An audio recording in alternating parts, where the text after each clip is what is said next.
Hey Scrappers, it's Vanessa here, and today I have a layout for Confessions of a Paper Addict, and I'm using the Stacked Books cut file number 3. It was released in June, and excuse me, I love this cut file.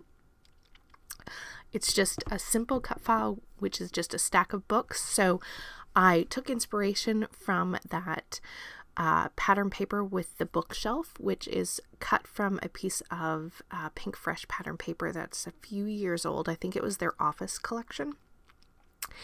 And I used that to pick my colors, and I just went through my scrap bin and grabbed a whole bunch of pattern papers that matched colors from that paper. And I went ahead and backed the cut file. It's a super easy cut file to back, so I simply just traced around and cut out the pieces and backed the cut file.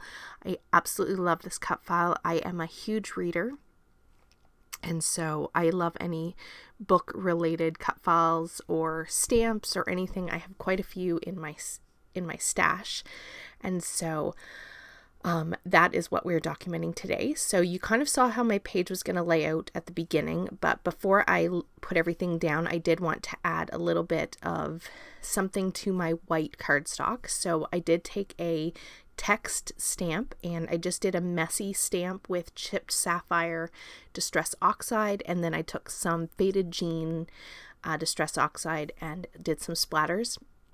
If you've watched any of my videos lately, apparently those two colors or any of the blues, I've been doing tons of splattering and tons of stamping and things like that with my blue distress oxide. I don't know if it's because it's the one on top or if it just happens to go with everything, but yeah, apparently I'm really liking that color.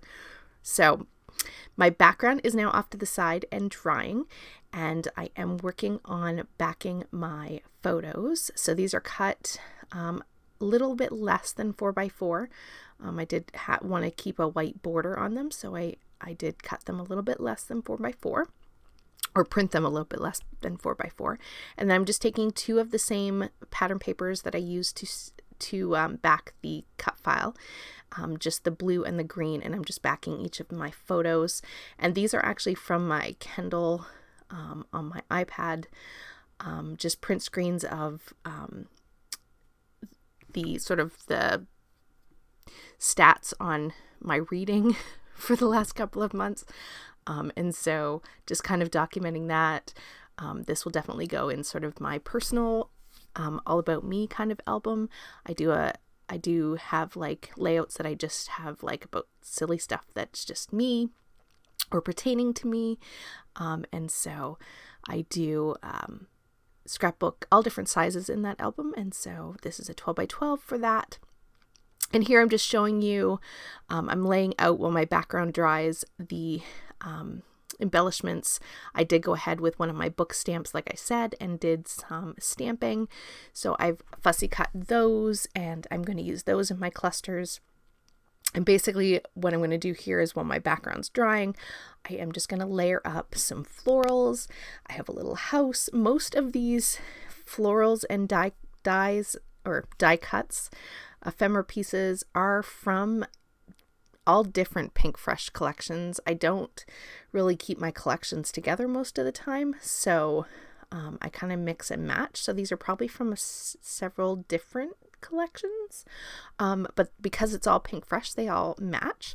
So I just went through and grabbed some items, because if I'm going to scrapbook about me, it's going to have flowers, and so I am just layering up my clusters. I was trying to decide whether I was going to have them both at the tops of the photos, but I do end up putting this secondary cluster down toward the bottom right of the page.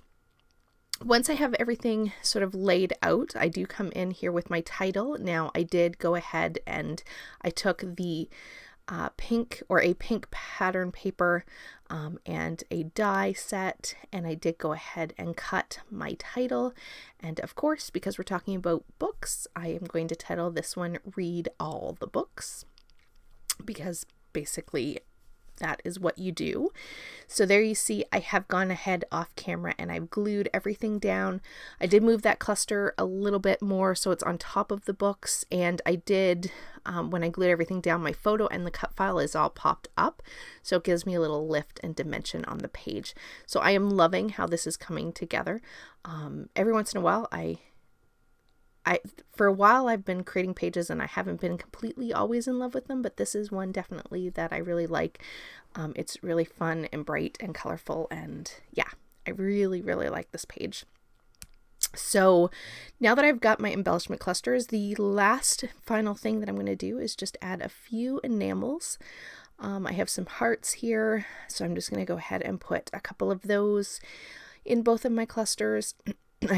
If you've heard me in a couple of my other videos, I've said that I am trying to work through my stash of enamel dots because I have a ton of them, and so I'm trying to get them on nearly every layout that I create.